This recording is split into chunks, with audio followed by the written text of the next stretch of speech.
Artlist.io.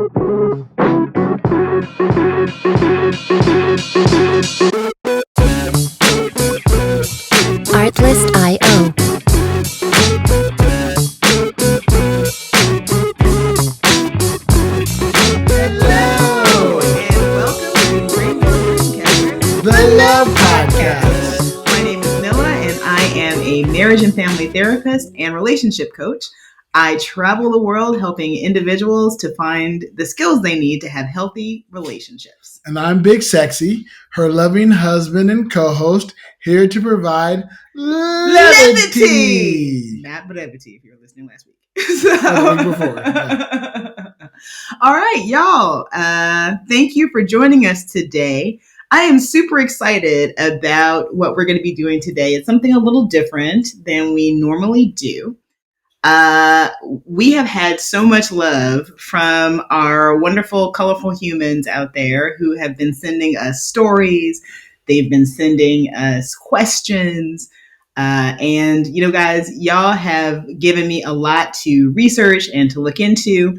And we decided as opposed today, that as opposed to having just our regular episode. A regular episode where we have a topic and then perhaps a story and a question.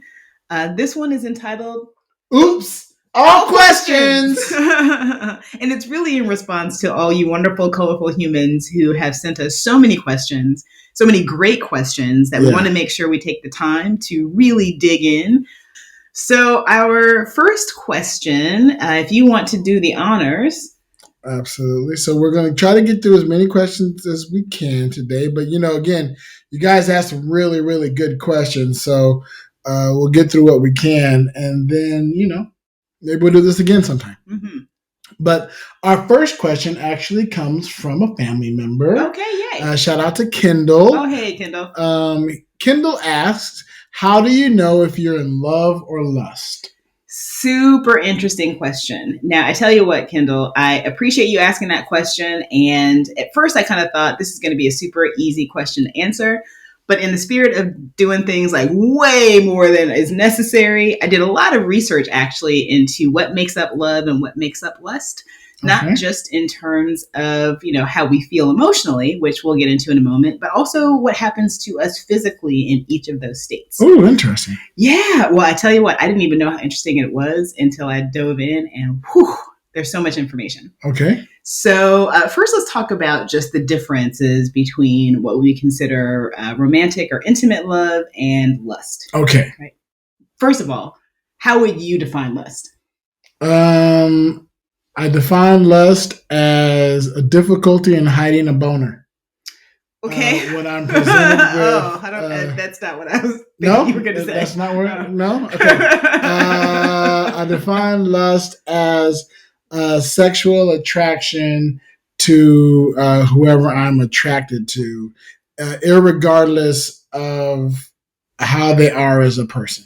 Yeah, that is really it in a nutshell, right? Lust is all about what is happening physically. It's about physical attraction and sexual engagement and really very little else, right? So lust is all about sex drive and sexual connection. It could include romantic love and it could include intimacy of different types, but it does not generally, in the definition, it's not required, right? Whereas for love, typically you're going to be looking at connections that are not just physical or may not even include physical connection, but include mental, spiritual, and emotional connection. All right. Right. That's the primary difference. Now, as I was doing this research, I came across this really wonderful study. And this is where we got into the kind of like physical spaces around love and lust.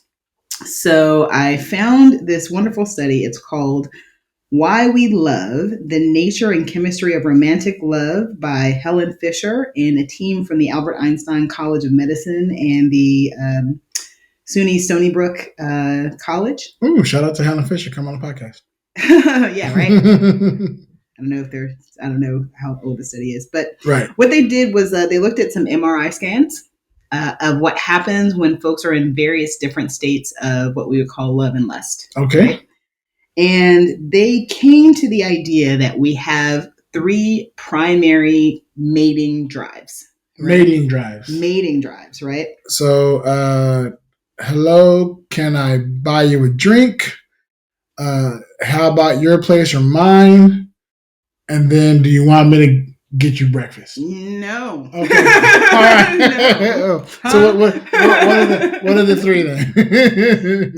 Okay. So the 3 are what we were talking about today: sex and love, or sex and lust. Sorry, sexual attraction and lust. Then there's attraction and romance. All right. And then there's attachment. Right? Okay. So when they looked at the chemical processes for sex and sexual lust, it is primarily mediated by androgens and estrogen. So I know, right? You're giving me this look. Mm-hmm. So androgen and estrogens are primarily the hormones, the sex hormones that are created in either the ovaries or the testes. Got it. Right. So it is driven by sex.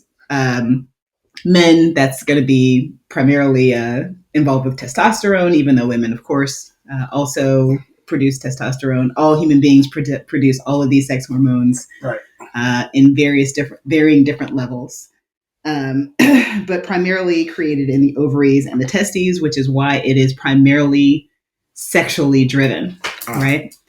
Now, when it comes to attraction and romantic love, this is where it gets kind of interesting for me, because it's facilitated primarily by 2 different chemicals.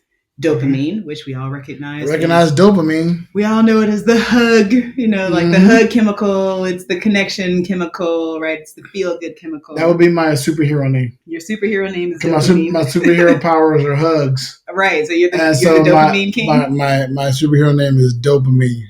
Dopamine, just straight up dopamine. Dopamine. Okay. Who's that? Da-da-da-da. Dopamine. Okay, and then here's the other interesting one. So there's dopamine, and then there's also norepinephrine.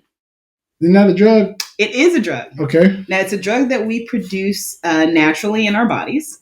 What ends up happening then, right, I theorize, and this is just my own theory, y'all, all right, is that this is what causes that kind of like butterfly feeling in your stomach. Like, I see that person, I get those feel-good chemicals, my heart rate increases, blood starts flowing through my body, and you go, oh my God, I think I'm in love with that person. Can't hide the boner. Can we get off the boner thing, please? Please. I mean, real. Just saying. Okay. All right. So, anyway, so that's attraction, right, and romantic love, with or without a boner, I guess. Anyway, and then the last one has to do with attachment. Okay. Now, I couldn't quite make the same kind of direct line with the chemicals that happen across attachment. The chemicals that happen with attachment are sustained by vasopressin and oxytocin, right? Okay. Now, vasopressin, I think is how it's pronounced, actually has to do with kidney function.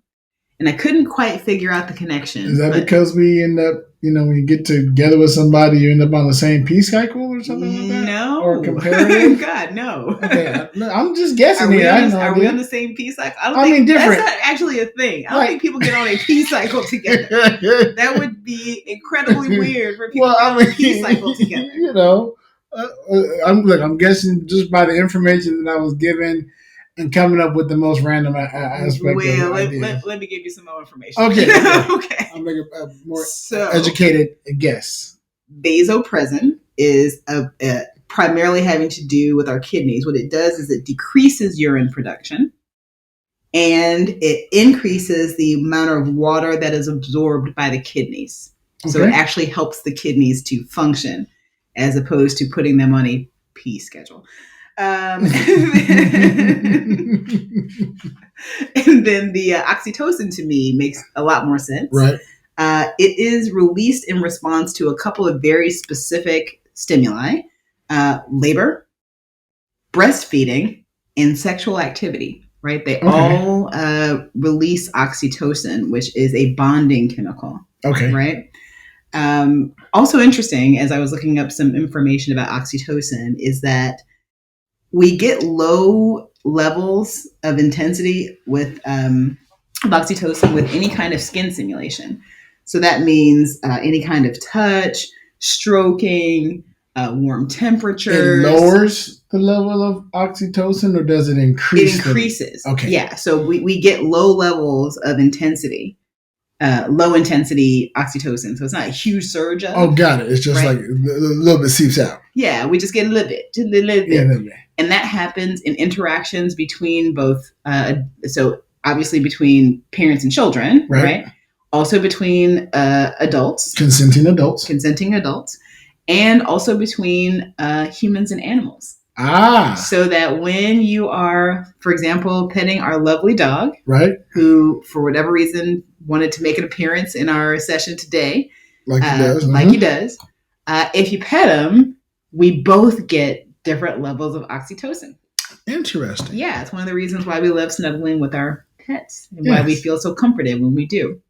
It's a bonding chemical. So there is more information than you probably ever wanted to know about the differences between love and lust. Yeah. Now, that's the chemical and the scientific aspects of those environments, love and lust. Yeah, that's what happens to us inside, on the inside. Now, if you are in some kind of relationship, and I won't define the actual relationship, but you're in some kind of relationship with somebody, how do you know if it's love or lust? Well, if we said that lust is primarily sexual. So if you're looking at that person and all you can think of is, I can't wait to get naked with that person. Well, that's lust. Right? Okay. If you're interested in getting to know the person and spending time with the person, if you start to care about things like what's happening in their day, you're starting to care about things like their well-being. Those are different connections that are outside of the sexual connection. Right. So it's not that it has to be in place of the sexual connection, but it has to be in addition to. And there is obviously overlap. There is overlap. Right? Yeah, there's obvious overlap. You can definitely lust after somebody you're in love with. Right. And you can definitely love somebody you lust after. Right. But if you're just in lust, you're not going to be loving them. Right. You're just going to be lusting them. Yes. So you're in lust. You're in lust. I think that terminology should come into play more frequently in this new millennium. Can we also say that we are in lust with people? I think so, because I think the challenge and what maybe why I see this question pop up often, at least in relational process, people will ask, like, is this love? Is it not love? And part of it is because we look at that temporary connection that makes us feel really good, that temporarily meets a really basic need, right? Okay. And we think that because that temporary basic need is being met, that perhaps this is something that might be more. Right. And really you have to look at those things as a spectrum of needs being met. If it's just one or two needs being met, right, then it is probably going to be lust. If one of those is sex. Right. And if there is a spectrum now of needs that are being supported, then I might be moving into intense like, or love. Intense like. Yeah. I really intensely like you. Yeah, and I think there should also be an interim for that too, right? Because we don't always move from lust directly into love. And I think there's so much weight put on. There's so much weight on I love you. Yeah. So much weight on that. Yeah. And I want to go back to those 6th grade days where I could just like you. Yeah. I like you. I like you. As opposed to I got to be like absolutely in love with you. But when I was a kid, I was one of those confused. I had confused love and lust. Well, as a kid, it's pretty easy to do. Right. Yeah. It's like a lot. Like if I had any kind of remote thought you were attractive, I must be in love with you. Yeah, well, fortunately, most of us grow out of that. And it can be difficult if we don't, right? Because then anyone that I feel a sexual attraction to, I now have to weigh whether I can love this person or not. And that's not it should be a factor, but I wouldn't recommend it being the first factor, right? Because we can be sexually attracted to a whole variety of characteristics. Right. I think that can also put a strain on the idea of, my significant other, who I am obviously in love with, then I can't find anybody else sexually attractive. Yeah. Right? Like, I can't find anybody because I love this person, so I can't see nobody else. That doesn't make any sense whatsoever. You're denying it. You're denying the science. I mean, yes, and no. I mean, yes and no. There's a controversy, right? Or not a controversy, but I guess there's a conversation. There's a dialogue happening. There's a dialogue happening about what is the name of the state? It's called. Gosh, I can't think of the name of the state. There is a state of infatuation that we have with another being that is called. Starts with an L. Limerence. Oh, I was saying lust, love, like licorice. Yeah. Limerence. So limerence is actually that kind of like honeymoon infatuation stage. Okay. And we do find that in the honeymoon infatuation stage, it can be difficult for people to hold more than one person in limerence. Okay. Right? And that's, again, that place. The way I describe it is, I love the way you blink. Your breathing is so sexy. It's that place that we have in relational process, right? And it's a great place. Like, it's fun. It's like exciting. It's enjoyable. You get that heart, that vasopressin and all those heart palpitations. You get all that stuff going on. And that can really last up to 2 years, right? So, it's not a misnomer that when people start to fall for a particular person, that it crowds out other people in their vision. Okay. But not always, and not permanently. Right. Right. And I think that what we think of is that, like, this is a state that's going to last permanently. Forever. This is it. Forever. And, like, our bodies just aren't designed that way. Right. I think psychologically, we're not designed that way. Right. People will debate this. If you want to debate, come on to the podcast. Come on to Rainbow Dreamcatcher Love podcast. Come on to the podcast. We'll debate this for you. Yeah, we'll chat about it. But the idea that folks will go through years of life and never find any other human being sexually attractive, I think is crazy. I think that's crazy. I was using the word ridiculous. Yeah, I don't like to use the word crazy, but I couldn't think of another word. Yeah, I think it's just unrealistic. Very unrealistic. Yes, that's the word. It is unrealistic to me. So improbable expectation you're setting upon yourself that you are doomed to lose out on. Right. Yeah, and the other part of that is that we have the modicum of choice, right? Like, I can be attracted to someone and choose whether or not I want to pursue that or not. Right. But I don't necessarily have to deny attraction. Right. Well, thank you very much, Kendol, for that question. Yeah. That was wonderful. I hope that answered your question. Probably answered like 1,000 other questions you didn't ask. But I'm really glad that you started the conversation. Yeah, feel free to send us some more questions. Appreciate it. All right, you ready for the next one? Sure. What's the next one? Okay. So the next one we're going to go is to my friend Valerie. Okay. Our friend Valerie. Okay. Shout out to Valerie. Thank you very much for this question. Our next question is, what happens when you find it difficult to communicate about hard topics?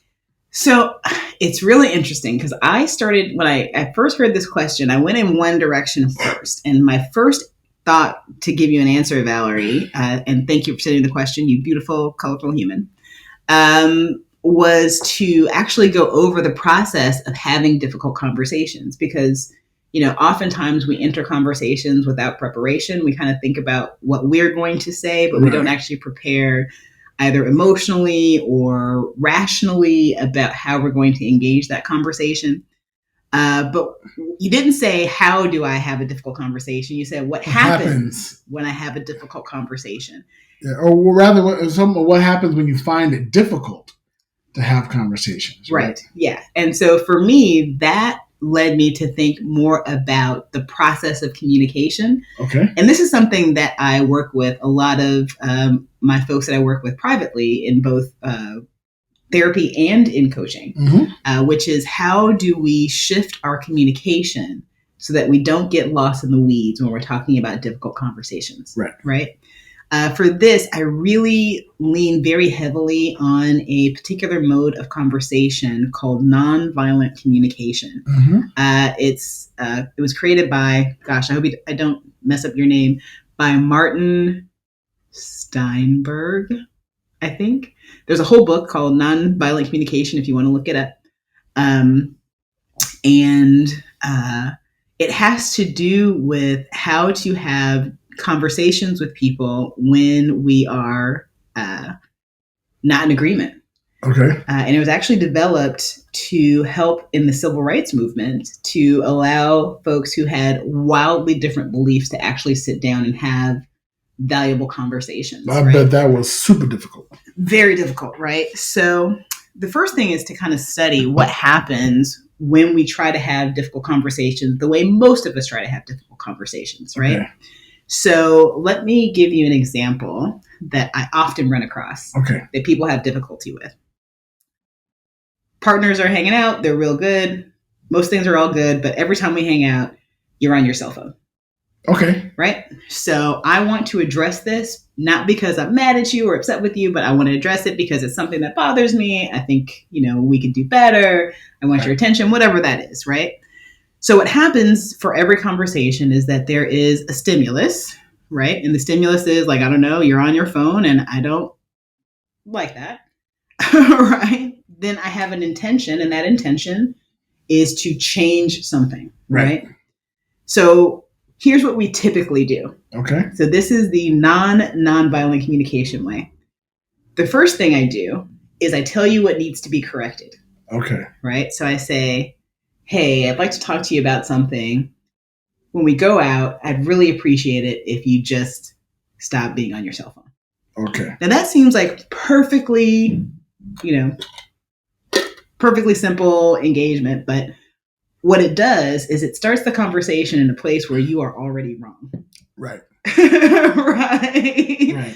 Even though I'm not mad, I'm not angry, I'm not upset, but I am offering you, without any engagement about your experience, I'm offering you correction.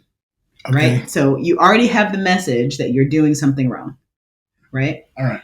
In that correction, I'm also offering you judgment or evaluation. Right? Now, what happens when people feel judged? They get defensive. They get immediately defensive, right?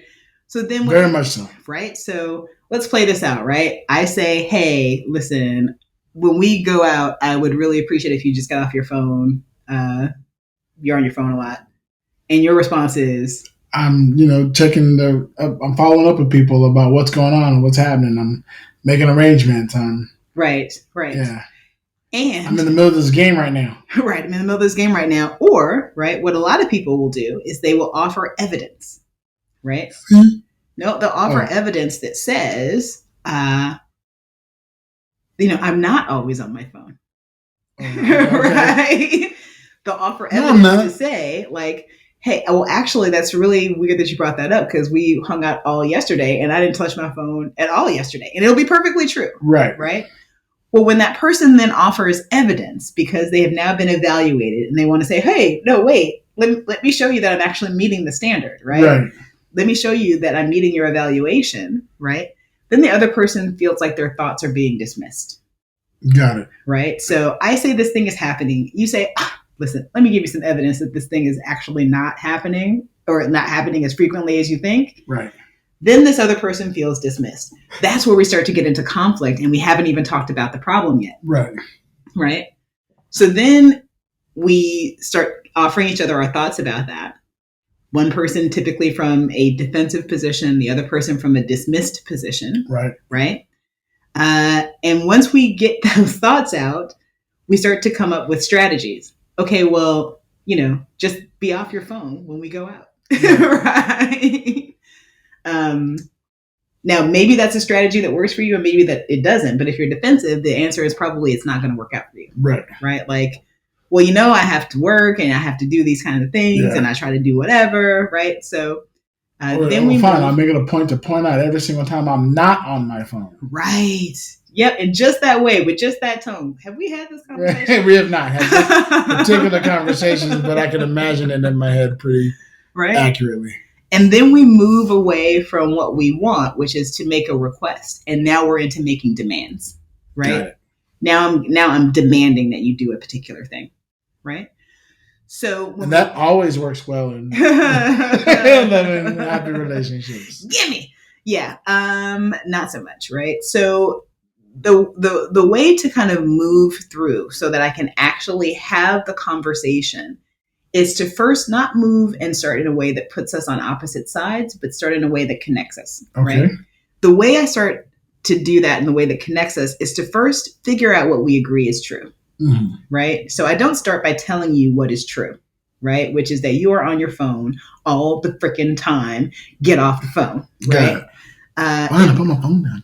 Right? Yeah. One way we can do that is to first stop being global, like you're always on your phone, right? And be specific. So Saturday we went out and you were on your phone from the time we sat down for dinner until dessert came. Right. Right. Now, here's the thing. That's either true or it's not true. Right. Right. Now, you can either agree or disagree. But if that's just the observation without any emotion, without any correction, without asking you to do anything about it yet, right? Just simply stating what the fact is, that actually puts us in a connection, right? Is that true? Yes. Right. Now, this person might offer a reason, so on and so forth, right? That's okay, right?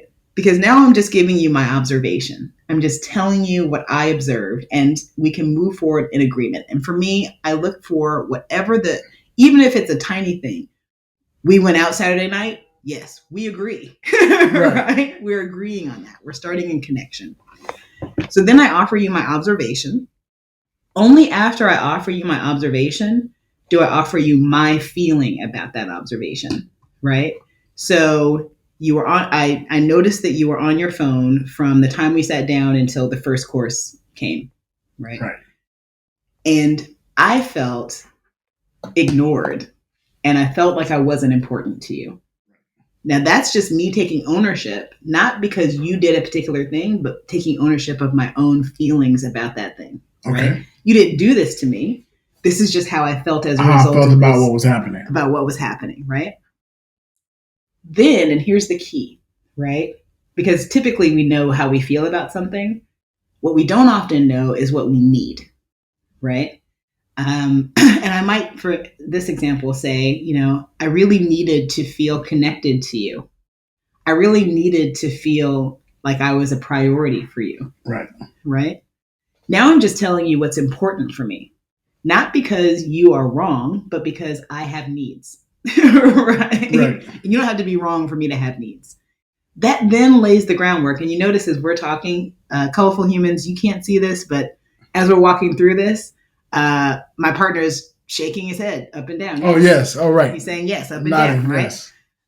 Because there's nothing to disagree with. Gotta remember this is an audio podcast. Yeah. But there's nothing, so far, there's been nothing to disagree with. Right. My feelings are my own.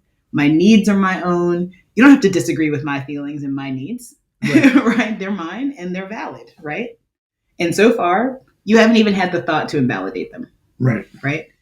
Then and only then can I make a request that gives connected action, right?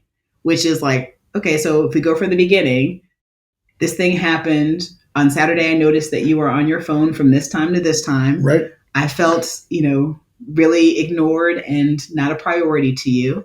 Gotcha. It's really important for me to feel like we are connected when we go out. Next time we go out, can you turn off your phone at least during dinner? Oh, that sounds like a very easy request. It is an easy request, right? Yeah. Now, here's the thing. It's the same request I would have started at, right? The other way, which says, I really need you to get off your phone, right? I'm making the request, but I'm actually allowing my partner to walk with me through the process of how I got to that request, as opposed to starting with that request, right? Which is a demand for correction, right? That will eventually make its way to a demand because we're both frustrated. Right. Yeah. Right? Just, if you start the conversation, the next time we have, can you turn your phone off, please? Yeah. I'm already irritated. Yeah. Right. Yeah. Now, here's the thing. It is a very cumbersome way to have conversations. It actually takes a lot of practice right. to start to engage partners this way, because the way that we typically engage is we engage with our emotion, right? I'm going to lead with my emotion, and we're going to lead in a way that says, you did a thing to me, right? You made me feel this bad way. Right? And like, it's really hard to actually even get to the meat of the conversation, because the first thing we have to get through is our emotional space. Right. And it's really difficult to argue emotions. It's just hard to argue emotions at all. It is, because any pushback on your feelings is not validating your feelings are not being validated, right? And your feelings are valid, right? Exactly that, right? So this is just a process that allows folks to actually have the conversations that they need, so that I can actually get to, so that one, you can hear me, right? That those walls don't immediately go up. And two, so that we can engage in a way that allows us to actually make the request for changed behavior in a way that doesn't cause the other person to feel also judged and defensive. So I don't know. We went through a lot of, I don't know, I go through this in weeks with a lot of different clients. So This was minutes, y'all. So hopefully, is it Virginia? No, this was Valerie. Valerie. Hopefully, Valerie, this answers your question as to what happens when I try to have difficult conversations, and then answers a second question, which I guess is the next question after that, which is, how do I have difficult conversations? Kind of follow that guideline. Yeah, that's one way to short circuit defensiveness, so that we can actually get to the meat of what's happening. Yeah. So I hope that's helpful. Yeah.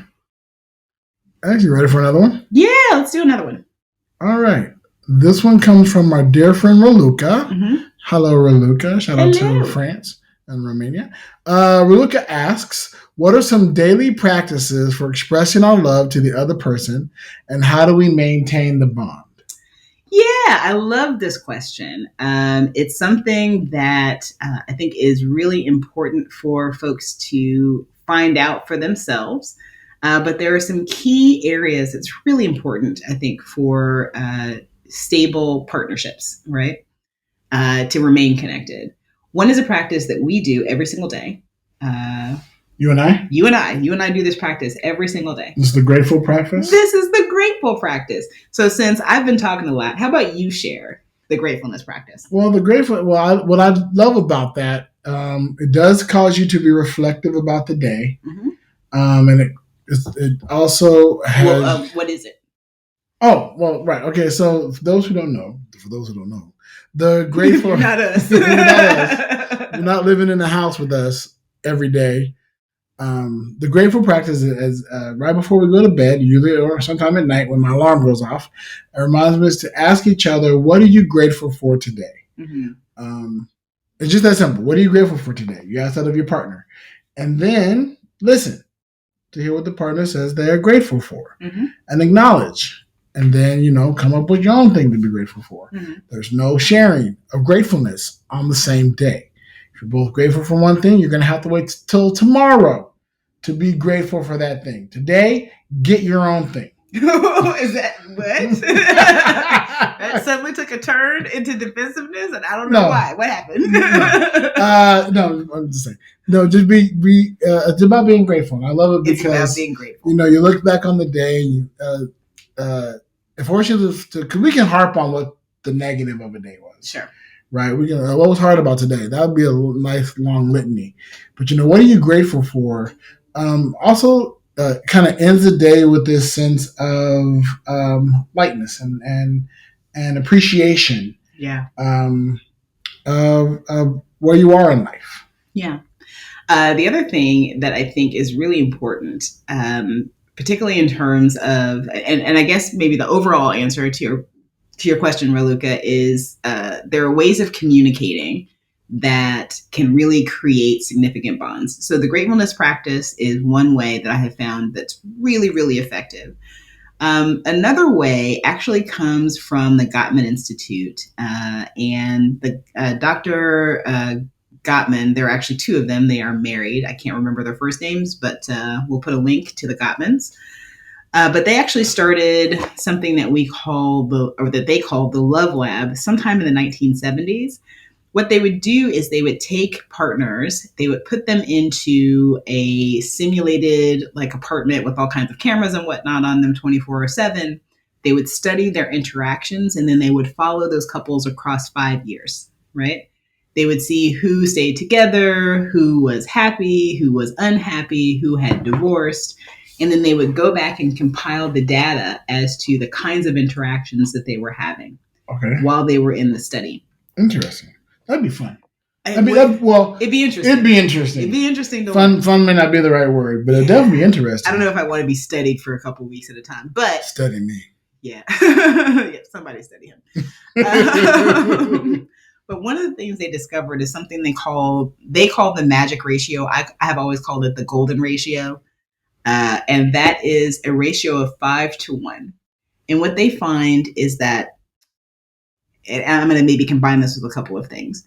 One thing I've noticed is that across time, the longer that partners are together, their actual communication changes, right? Okay. So that when we start in early relationship, we are talking about things like our hopes, our dreams. We're talking about our past. We are talking about those things that are important to us. There's a certain kind of sharing of personal information and stories and values and commitments that happen early in relational process. Okay. The longer you're with a person, the more that communication pattern shifts. And it moves away from relational, aspirational, and past stories and into the logistical. Right. So as opposed to like, hey, honey, I really want to tell you about this thing that was important to me. It's like, hey, honey, can you just make sure that you pick up the dry cleaning? Right. Right. And that shifts dramatically. And particularly when if children are introduced, that shifts dramatically. You got to pick up this and go do that and go do that thing. So much so that almost up to 80% of conversation becomes logistics. Instead of aspiration, interest, connection, right, banter, right, those kinds of things that are bonding. Now I say that because the 5-1 ratio for me fits into this, right? So you've got this 80% that's logistical. That 20% then becomes crucial, right? Okay. Now the 5-1 magic ratio is that for every one negative interaction, there have to be at least 5 positive interactions. Interesting. Right? To feel like you are in a happy and stable partnership. Okay. Right? That means that while we might think of it as like a 1-1, like we had this bad day, but now we're having one good day, so we should be all good. Actually, if we have 2 bad days and 5 good days, we're still feeling something's off. Oh, wow. Right? Okay. So the gratitude practice helps to, I think, realign the sense of what I appreciate in my life, and also opens up different levels of conversation between partners that are more positive interactions as opposed to negative interactions. Okay. I also think that, our weekly practice of the State of the Union. I was going to ask about that. Yeah, it's one of the reasons why the State of the Union has 5 things I appreciate about you. And only one thing I wish you'd changed. Right. So for folks who don't know, the State of the Union is just a series of questions that we actually ask each other every week, once a week. And it goes like this. The first question is, something you did well this week. Something you did well this week. And that is in any arena. That could be in our relationship. That could just be something you did in your life that I noticed, something that I'm proud of you about. Right. But it is focused on the other person, and it just shares with them noticing what they did well for that particular week. The second question is that golden ratio question. 5 things you did this week that I appreciate.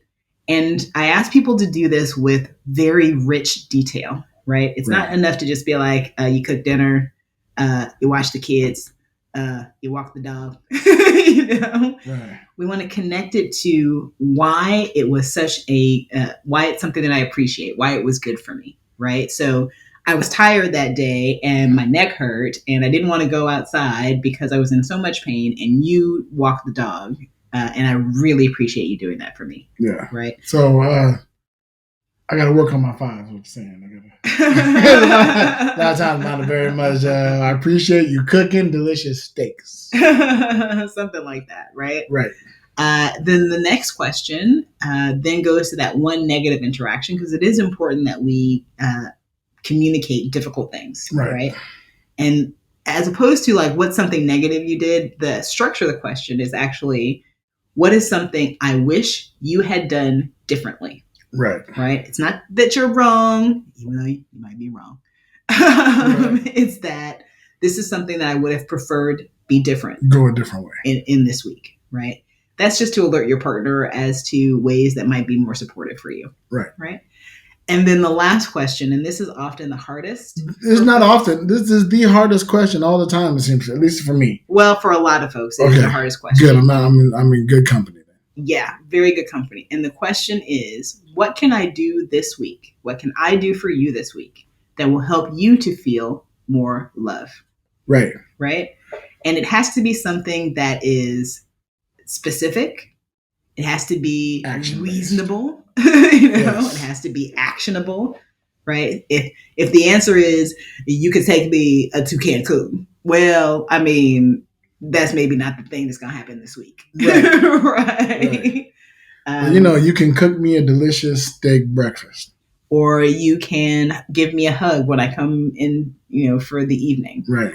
Or you can watch a movie with me this week. Or you can massage my foot. Or you can massage my foots. Right. Right. There's a lot of different things that could be. But you want to make sure that it's something visible and specific so that when you see it, you recognize that your partner is doing that specifically for the only reason being that they love you. Right. Right. Specifically because they love you and you made that request of them. Right. So it doesn't have to be like and major. I never know why that's so difficult to come up with something. I think a lot of it is you don't want to, me personally, I'm not you don't want to, I don't want to repeat. Oh, you can repeat. I know you can. Mm-hmm. But there's a part of me that just doesn't want to. Like I said, okay, so if I asked for a massage last time, I got to come up with something different. Otherwise, every week it's going to be, give me a massage. Give me a massage. How about you give me a massage? Why don't you go ahead and touch me a little bit when I'm laying down and half unconscious, right? Yeah, and then that person might just be like, how about I just get you a masseuse? Right. Maybe you need some professional help. I'm going to get you a membership to Zen Body Waves or whatever it is. Yeah. No, I mean, it can be difficult. Honestly, I think it's difficult because we are often, it requires us to share something that is often vulnerable. Right. Right? Something that, will make me just feel good. And it seems like a weird thing to be like hesitant about, I guess. Right. And the reality is nobody really likes to feel vulnerable. Like we like to feel like we are in control and, right. So I think sharing those things, one, we have to own what it is that we like and need. And I think it's also important that, it makes us responsible for our own needs. And that's almost always difficult for folks to be able to say, this is what I want. This is what I need. Right. I think we're not often trained in how to do that. And that becomes really difficult for folks. Right, particularly in relational process, it's all about like, aren't I supposed to be meeting your needs? Right. No, meet my needs. Right. Yes, I'm happy to meet your needs. Here's what I need. Give me some of my needs, baby. Yeah, maybe people don't want to feel selfish. I don't know. Yeah, I don't know either. It's but it's. I find, and maybe I'll start doing a poll of the folks that I work with, of why this feels like the most difficult space to engage. Right. So yeah. Awesome. But thank you so guys that's how I would answer that question. Yeah. Yeah. Yes, communicating and spice it up with some different types of communication. Different types of communication. It's a good way to maintain that bond. Yep, absolutely. And also, of course, there are things like physical affirmation. There's touching. There is engaging in, having good quality time with that person, their shared activities and interests. If you have shared interests and activities, doing things together. I also like and I don't know where I heard it, and I don't always put it in practice, but I like to try to put it in practice, was asking someone without, how was your day? Yeah. How's your day going? Sure. And the beginning of it, what do you got planned for today? What's your day look like? Just being interested in the other person's, what's going to happen during the day, and then seeing how that went, just kind of doing daily check-ins. Yeah. Yeah. I can tell you, you can never go wrong being interested in the well-being of your partner. Right. And not to go too far off of a tangent, but to maybe go off on a tangent. One of the things that a really good romance scammer will do is they will ask the person, it's something that you see over and over again. They'll ask the person, did you have breakfast today? Have you eaten today? Have you eaten today? Have you been taking care of yourself? What's going on in your day? Tell me what's happening at work, right? Those simple things you don't think are going to be super powerful, and yet they are really powerful because they are indicators. Those kinds of questions are indicators of someone who just cares about me, right? This person cares that I ate something. This person cares that I'm, healthy and that I'm, satisfied in my life, and they're willing to listen to me when things don't go well. So, never discount the small interactions that show that you are interested in what's happening in your partner's world. Yeah, for sure. Yeah, excellent. Well, awesome. Thank you. Great question. Great questions. Thank you, Colorful. We do have some email. Do you want to read an email, or do you want to say that for another episode? What do we think? Well, I mean, I don't know. We got some time. Read an email. We got some time just to read an email. How about just read an email that we got? Okay. Yeah, I'll just read this one here. Okay. It's not too long. Okay. And I get it. This comes from our friend Paul. Hey, how you doing, Paul? Thank you for being a colorful human in our community. Very much appreciate you. All right. This was in response to our breakup episode. Yeah. Right. Now I can't wait to hear it. All right. Guys, amazing show so far. I've loved every episode. The new theme is great, and while there were some sound issues early on, I feel like they've gotten better these last several episodes. Again, I'm learning a lot of stuff doing this podcast, and thanks for your feedback. Appreciate that. I wanted to comment on the breakup episode, which was absolutely top-notch. I'm twice divorced and was dating someone who dumped me right after Valentine's. Oh, I got dumped on Valentine's, but that's what. I had also just started therapy. Yay, great. And was definitely not in a good mental place at the time. No. And it messed me up having all that going on at the same time. There were several things that played into it, but my sexuality was definitely a big part of it. For the record, I'm bi-pan, she was straight. Anyway, there have been a lot of lessons learned over the years, and I think a big one is that I'm just as worthy of being loved in the ways I need to be loved as anyone else. Agreed. Due to a lot of trauma in my past, I've been very transactional in all my relationships. As in, what are you expecting from me in return or exchange for you wanting anything to do with me in any sort of capacity at all? I'm learning to quit blaming myself for everything that's gone wrong in my relationships and start putting that blame where it belongs. If it's with me, then I need to own it. But if it's not, I don't need to claim it. Another thing I've learned is that it's not my fault when the other person messes up. That's a flaw in their character, not a sign that I'm a failure as a partner nor a person. I do feel like after a breakup of any sort, therapy is helpful, at least for a while, to reflect and learn the lessons before moving on. Anyway, great show so far, guys. I look forward to getting that new episode notification every week. No questions yet, but when I have one, I'll be sure to ask. If you decide to read my comments on the show, which I'm doing right now, thank you. You can feel free to use my name. They know who they are. Happy face, smiley face, laughing emoji. All my love. I'm so happy you guys are happy. Paul, a.k.a. Don Loco. Well, Paul, thank you so much. One, thank you for the validation. It's so nice to, know that people are listening. Yes. That the community is growing. And it's really wonderful to hear that anything that we're sharing is helpful and supportive of people as they go along their journey. That has been and is our primary goal with the podcast. And so really, really appreciate you taking the time to write in, share some of your own experiences. Appreciate that so much. And Don Loco is a good friend of mine, and part of the Karate Karaoke family. Shout out to the karaoke folks back in Vegas, and has always been a supporter. Things really we're doing. Wonderful. So such a wonderful, colorful human. So thank you for listening. We appreciate it. Again, feel free to write in as you think of any questions. Don't hesitate to shout them out, and always, feel free to share any other stories or tales you may have. And that goes for all of our colorful humans. Which have you figured out yet? This is what we're calling you all.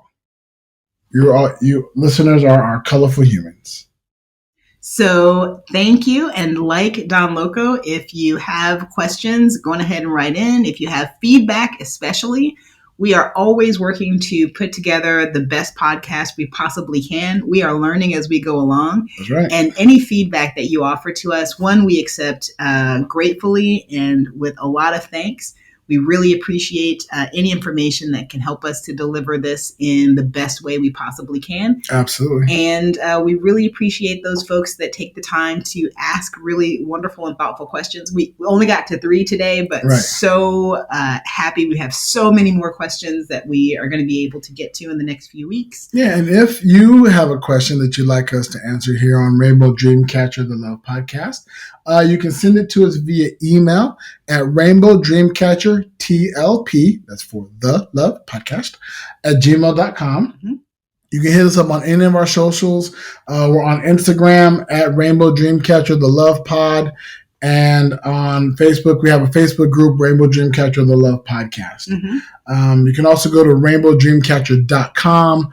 That'll take you to our podcast site, and you can either ask questions there. There's also a feature there that you can leave a voicemail if you don't want to write it out. Mm-hmm. You can also put it there as well. Yeah. And thank you to folks that have been helping to grow our community. Please share and please please subscribe and get those little notifications for each time a new podcast drops.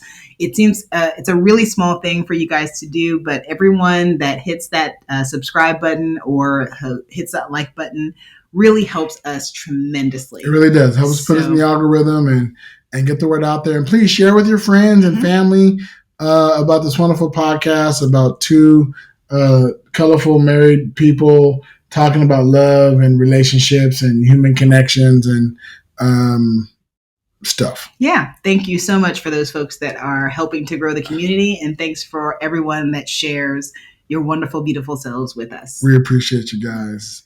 And as always, this has been Rainbow Dreamcatcher, the Love Podcast. See you next time. Bye. Bye-bye.